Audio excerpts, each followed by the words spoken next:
বেচলে হেবড়ার বস্তার মধ্যে ব্যাগের মধ্যে চারটা গুন্ডা তো দুষ্টমি করে ওখানে শুনতাম সবসময় বলতো যে 2-3 বার 4 বার 3টা করেও দিয়ে দিছে আলী। হ্যাঁ কিও ভাই 3টা দিয়ে দেন। ও ভাই খেয়াল ছিল না আসলে খেয়ালে কয়তো তো খেয়ালে তো একবার 5টা দিলেন না এত খেয়াল না পাগল হয়েছি যে এত পাগল না 3টা দিয়ে 4টা বুঝি কিন্তু 5টা দিয়ে কি বুঝি না এত বেকুব না। তাইলে বিষয়টা হইল আমি আপনাদের কাছে গুরুত্ব দিলাম, আপনারা আপনাদের পুরুষ নারী স্বামী স্ত্রী ছেলেরা উপার্জনের ছেলেরা এদের প্রত্যেকের ছেলের বউ এদের প্রত্যেকের সাথে কথা বলে নেবেন, মশওয়ারা করে তাদের সম্পত্তির আইডিয়া করে হিসাব নিয়ে এরপরে প্রয়োজনে আবারও একজন আলেমে দিন থেকে জিজ্ঞেস করে নেবেন। তাহলে যতজনের উপরে কোরবানি ওয়াজিব ততজন কোরবানি করবেন। কোরবানির প্রাণীটা যেই প্রাণীটা আল্লাহর জন্য কোরবানি করে জবাই করে আল্লাহ তাআলা সরাসরি বলছেন, এই আয়াত 2টার তর্জমা বলেই আমি শেষ করছি। আল্লাহ তাআলা বলেন ওয়াল বুদনা জাআলনাহা লাকুম মিন শাআইরিল্লাহ। সুবহানাল্লাহ। আল্লাহ তাআলা বলেন কোরবানির জন্য নির্ধারণকৃত প্রাণী আমি আল্লাহ ওই প্রাণীটাকে বানাইলাম সরাসরি আমি আল্লাহর নিদর্শন। এটা শুধু গরু না, এটা আমি আল্লাহর নিদর্শন। জাআলনাহা লাকুম মিন শাআইরিল্লাহ, এই হলো কোরবানির প্রাণীর 1 নম্বর বৈশিষ্ট্য। আল্লাহ বলেন এটা আমার নিদর্শন, এটা আমার। বান্দা যখন সিদ্ধান্ত নিছে আমি কোরবানি করব, এই গরু এই ছাগল এই বকরি এই ভেড়া দুম্বা উট, আল্লাহ বলেন এটা শুধু তখন আর গরু ছাগল ভেড়া বকরি নয়, বরং এটা আমার শাআইরিল্লাহ, আল্লাহর নিদর্শন। বাইতুল্লাহ আল্লাহর নিদর্শন, কোরআনুল করিম আল্লাহর নিদর্শন, রাসূলুল্লাহ সাল্লাল্লাহু আলাইহি ওয়াসাল্লাম আল্লাহর নিদর্শন, আহলুল্লাহ দিনদার মুত্তাকি আল্লাহর নিদর্শন, এবং অসংখ্য ইসলামের নিদর্শন আছে। মসজিদ আল্লাহর নিদর্শন, এরকম যত কিছু আল্লাহর নিদর্শন তার মধ্যে কোরবানির প্রাণীটাও আল্লাহর নিদর্শন। সুবহান। 2 নম্বর আল্লাহ তাআলা আমাদেরকে সান্ত্বনা দিচ্ছে।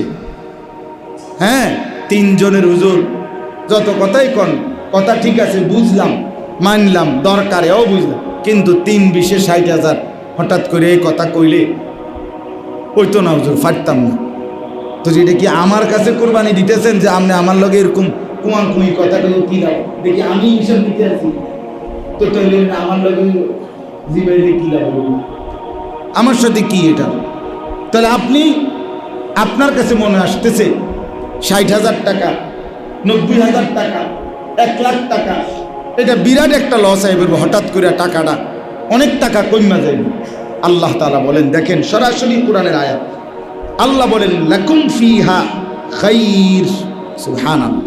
আল্লাহ তাআলা বলে শোনো বান্দা, বিশ্বাস করো আমি আল্লাহ বলতেছি কোরবানির প্রাণীর মধ্যে রয়েছে তোমাদের জন্যে খাইরুন, কল্যাণ কল্যাণ কল্যাণ। লস হবে না কইলাম আমি, লসের সিস্টেমে নাই, আল্লাহর লগে কোনো লস নাই। কথা বলেন না কেন? আল্লাহর সাথে কি নাই? লাভে লসের ব্যবসা না, পুরাটা লাভের ব্যবসা। দুনিয়ায় হলো লাভ লসের ব্যবসা, মালিকের সাথে লাভ লসের ব্যবসা না, শুধু লাভের ব্যবসা, লাভের ব্যবসা। এজন্য হাদিসের মধ্যে আছে মা আমআরা হাজ্জুন কাত্তু, নবী সাল্লাল্লাহু আলাইহি ওয়াসাল্লাম স্পষ্ট বলছেন কিয়ামত পর্যন্ত কোন হাজি আল্লাহর ঘরে হজ করে আল্লাহর ঘর জিয়ারত করে, রাসূলুল্লাহ সাল্লাল্লাহু আলাইহি ওয়াসাল্লাম বলছেন কখনোই, কাত্তু মানে কখনোই সে গরিব হবে না, ফকির হবে না। এজন্য ব্যবসায় মাইর খায়, মাইয়া বিয়া দিয়া মাইর খায়, ফোলা বিদেশ পাঠাইয়া মাইর খায়, আল্লাহর ঘর জিয়ারত করে মায়ের খায় না, হতেই পারে না। হাজিকে আল্লাহ ফকির বানায়। হজ করে হজের জন্য যেই 10 লাখ টাকা, 8 লাখ টাকা, 5 লাখ টাকা খরচ করছে, এই কারণে আল্লাহ তাআলা তাকে অভাবী বানায় দিবে, হবে না। এমন মালিক আল্লাহ না, এমন মনিব না তিনি। অতএব আল্লাহ তাআলা বলেন লাকুম ফিহা খাইর, এর মধ্যেই রয়েছে তোমাদের কল্যাণ, লাভ। লাভ তুমি দিয়ে দেখো, আমি রব্বুল আলামিন বরকত দেব। অতএব আল্লাহ তাআলা বলেন, তাহলে 1 নাম্বার কোরবানির প্রাণীটা আল্লাহর, বলেন না। 2 নাম্বার, এর মধ্যে রয়েছে আমাদের জন্যে কল্যাণ, লাভ। এরপর আল্লাহ বলেন, কাজেই ফাদকুরুসমাল্লাহি আলাইহা সাওয়াফা, আল্লাহ তাআলা বলেন সারিবদ্ধভাবে তোমরা তোমাদের কোরবানির প্রাণী জবাই করার সময় বেশি বেশি আমি আল্লাহর জিকির করো। সুবহান, জিকির করো, আমার নাম নাও, ঘাবড়াইও না, আমার নাম নাও, আল্লাহ ভরসা, আল্লাহর নাম। বিসমিল্লাহি আল্লাহু আকবার, জোরসে বলো। আল্লাহ বলে তোমার জবান দিয়ে আমার নাম উচ্চারিত হবে, আমার ভালোবাসায় কোরবানি দিবে, আর আমি তোমার ফকির বানায় দিব। আরে বলো কি, তুমি কি বলো বান্দা, তুমি আমারে কি ভাবছো? শীত, গরম, রোদ, বৃষ্টি, অভাব, দারিদ্র, দুর্ভিক্ষ, সব অবস্থায় দুনিয়াতে না, আমি আল্লাহর খাজানায় কখনোই তো কোনো সেকেন্ডে কম বলতে কিছু নাই, আছে কি? তো ফাদকুরুসমাল্লাহি আলাইহা সাওয়াফা, আল্লাহ বলেন সারিবদ্ধভাবে একটার পর একটা প্রাণী জবাই করতে গিয়ে প্রত্যেকবারই আমি আল্লাহর নামের জিকির করো, আমাকেই ডাক দাও। এবার রব্বুল আলামিন বলেন ফাইদা ওয়াজাবাত জুনুবুহা, জবাই করার পরে যখন প্রাণীটা কাত হয়ে যায়, রক্ত পুরো গড়িয়ে পড়ে, এবার চামড়া ছিলে ফেলো, চামড়া ছিলে এবার গোশত রেডি। তো আল্লাহকে জিজ্ঞেস করেন রব্বুল আলামিন, আপনার জন্য কোরবানি করলাম, টাকার মায়া করি নাই, আপনি বলেছেন দিলাম, আপনার নামও উচ্চারণ করলাম, এইবার গোশত খুলে রেডি করলাম, চামড়া ছিললাম, এখন গোশতগুলো কি করব? রব্বুল আলামিন বলেন ফাকুলু মিনহা, আমার বান্দা গোশতগুলো তুমি খাও, তুমি খাও। ও আতইমুল কানিআ ওয়াল মুতার, তবে সাথে আরো 2 শ্রেণীকে সাথে রাখো খাওয়াইবার মধ্যে। এক হলো যারা তোমার কাছে চায় নাই কিন্তু দুর্বল, তাদেরকেও খাওয়াও। আর 2 হলো যারা কিছু চেয়েছে তাদেরকেও খাওয়াও, যারা চাইল না, আত্মীয় স্বজন, পাড়াপড়শি, তাদেরকেও কিছু দাও। আবার যারা অভাবী, দুস্থ, দরিদ্র, তাদেরকেও দাও, তুমিও খাও। রব্বুল আলামিন বলেন কাযালিকা সাখখারনাহা লাকুম লাআল্লাকুম তাশকুরুন, এই যে আমি আল্লাহ প্রাণীটাকে তোমাদের অধীনস্থ করে দিলাম, কোরবানির জবাই করার মতো যোগ্যতা দিলাম, তৌফিক দিলাম, এবং গোশত খাওয়ার অনুমতি দিলাম। কেন দিলাম? লাআল্লাকুম তাশকুরুন, তোমরা যেন গোশত খেয়ে আমি রবের শুকর আদায় করতে পারো। এবার যদি শেষ কথা আমি যদি আল্লাহকে বলি, রব্বুল আলামিন আমি তো 4 বাজার খুঁজা, বড় কষ্ট কইরা, রৌদ্রের মধ্যে ঘামে ভিজা, বহুত চাইয়া চিন্তা এই গরুটা কিনছিলাম আপনার জন্য, আপনার নাম নিয়ে জবাই করলাম, এত কষ্ট করে আপনার জন্য কোরবানি দিলাম, বিনিময়ে বুঝি একটা টুকরাও নিতেন না। আপনি একটা টুকরাই নেন, কুদ্দুর চান না, মুন্দা চান, আমরা লেগেই তো কোরবানি দিছি, একটু নেন, একটু দেখেন। তো রব্বুল আলামিন বলে না বান্দা, লান ইয়ানালাল্লাহা লুহুবুহা ওয়ালা দিমাউহা, আমি তোমার গোশত চাই না, আমি রক্ত চাই না, বান্দা গোশত পুরা তুমি নাও, দিল পুরাটা আমি আল্লাহকে দাও। আমি দিল চাই, দিল, আমি দিল চাই। তুমি দেখো গরুর দিকে, আমি দেখি দিলের দিকে। আমি দেখব দিলে আমার মহব্বত ছিল কিনা, নাকি না ফাইতে। বেশি শরমের বিষয় হয়ে যাইব, মানসি কিতা করব। আল্লাহ বলেন আমি কিন্তু টের পাইছি চান্দু। হ্যাঁ, আজকে 12 বছর কোরবানি দেয়, এই বছর না দিলে মানসে কিতা করবো, মানসে আপনার মাথা করবো, মানসে কিতা, মানুষের আর কাম নাই, মানুষ একটা একটা আপনার কিতা করবো, বুঝেন নাই? এগুলো কোনো কথা হইল?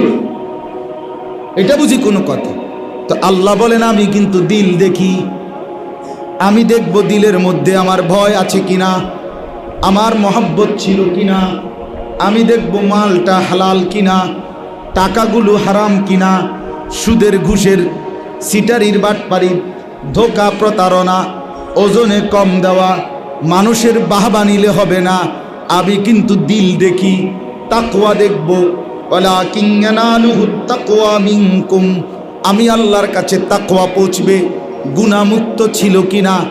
আল্লাহর নবী বললেন ঈদের নামাজ না পড়ে কোরবানি দিলে সেটাই হলো গোশত খাওয়া, সেটাই কোরবানির কিছুই নাই। তাইলে বাপ বলেন 2 রাকাত ঈদের নামাজ না পড়লে তার আগেই কোরবানি দিলে, তাইলে যদি হয় নবী এত রাগ, ফজরের নামাজ না পড়ে কোরবানি দিলে কেমন হয়? কি খবর? কোরবানির দিন গোশত করতে করতে কোবাইতে আড্ডি, আমনে নাফরমান জোহরও পড়লেন না, আসরও পড়লেন না, মাগরিবও পড়লেন না। আপনার মতো নাফরমান কি দরকার ছিল কোরবানি দেওয়ার? হ্যাঁ, আমনে এমনে 20 কেজি গোশত কিনে রাখতেন, তাইলেই তো ভালো আছিল। আপনি এটা কি কোরবানি দেন? কার জন্য দিতে আছে? আল্লাহ তাআলা বলে বান্দা আমি বুঝি না কে, জোহরের নামাজও বাদ, আসরের নামাজও বাদ, মাগরিবের নামাজও বাদ, গোশত খাইতে খাইতে, রুটি খাইতে খাইতে রঙিন টেলিভিশনে নর্তকীর ছবি দেখতেছ, ঈদের নাটক দেখে, ঈদের সিনেমা দেখে, ঈদ উপলক্ষে শুভ মুক্তি দিছে, ঈদ উপলক্ষে এই চ্যানেলের 7 দিন ব্যাপী বিশেষ আয়োজন, ঈদ উপলক্ষে সিনেমা হলে নতুন নাটক, নতুন ছবির শুভ মুক্তি। ঈদ কি তাদের বাফের? কথা বলেন না কেন? ওই চ্যানেলওয়ালার আব্বার ঈদ এটা? তাহলে তুই ঈদ উপলক্ষে নাটক ছাড়ার কি আছে? ঈদ তোমার বাফের? এই তো আল্লাহর দেওয়া, ঠিক কিনা বলেন না কেন?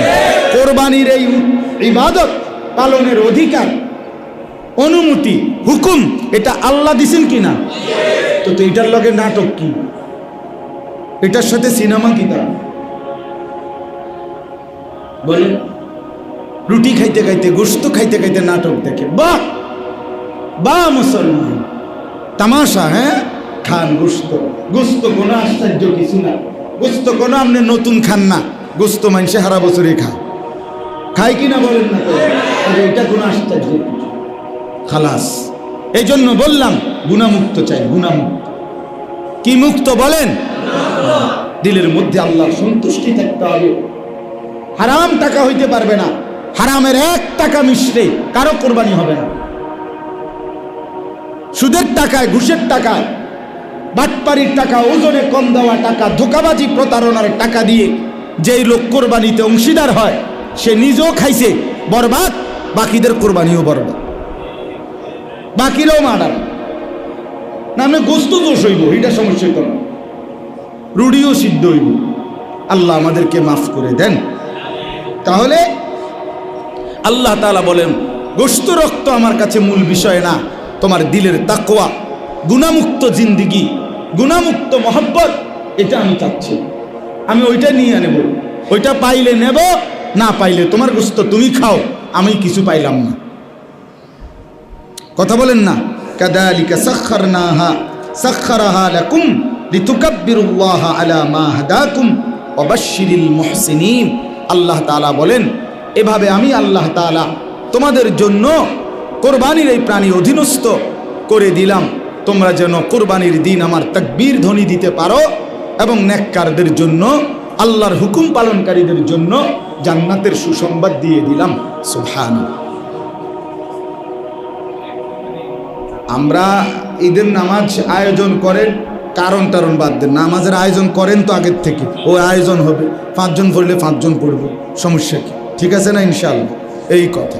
তাহলে ঈদের নামাজ, ঈদুল আজহার নামাজও এই মসজিদে অনুষ্ঠিত হবে।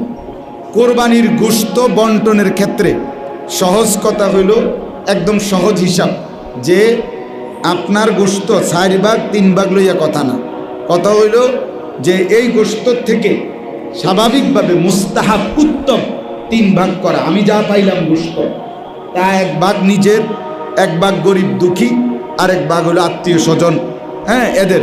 কিন্তু কেউ এটার মধ্যে ইচ্ছে করলে কম বেশ করতে পারে, এটা না জায়েজ না, কথা বুঝেন। আমি গরিবের জন্য একটু বেশি দিলাম, নিজের জন্য একটু কম রাখলাম, অথবা আমি নিজের জন্যই, আমার ফ্যামিলি একটু বড়, 12-14 জন 10 জন মানুষ আমার ঘরে, তা আমি আমার জন্য একটু বেশি রাখলাম, গরিবের জন্য, আত্মীয় স্বজনের জন্য একটু কমাইলাম, এত সমস্যা নেই। এটা আপনার দিলের মহব্বত হিসাবে বন্টন করবে।